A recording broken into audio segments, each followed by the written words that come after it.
मी कुराड बुद्रुक उत्तम पर्वत पाटील।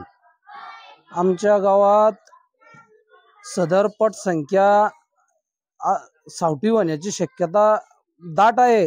विद्यार्थी वर्ग 1 ते 4 विद्यार्थी त्या गावामध्ये जात असून शाळेचे काम अपूर्ण असल्या कारणाने पालकांनी या गोष्टीवर न लक्ष देता पालकांनी त्या गावामध्ये कुराड खुर्द येथे शिकवण्याचा निर्णय घेऊन सन विद्यार्थ्यांची पटसंख्या कमी होत आहे।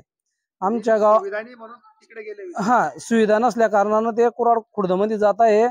आणि दुसरी गोष्ट, आमच्या इथे शिक्षक वगैरे व्यवस्थित आले, पटसंख्या वाढण्याचे चांगलेच संकेत आहे।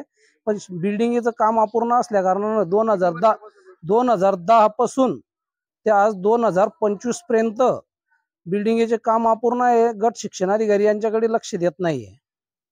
ठेकेदार कोण होता काही माहिती? ठेकेदारचं नाव सांगता येणार नाही ना, आता 15 वर्ष सरपंचांनी वगैरे काही केलं नाही का? काही नाही, 2-3 वेळा तक्रार करून पाहिल्या पण कोणी लक्ष देत नाही, गट शिक्षणाधिकारी वगैरे त्याच्यावर। किती मंजुरी होती? किती लाख? ते काहीतरी 14 लाख रुपयाची काहीतरी परफेक्ट लक्षात नाही, माझ्याकडे एस्टिमेट होतं पण मला लक्षात नाही ते काय। इथे जर इमारत चांगली झाली तर पटसंख्या भरमसाठ वाढेल ना, शिक्षणावर भर दिला जाईल, गोरगरिबांचे पाल्य शिकत जातील ना सावटे।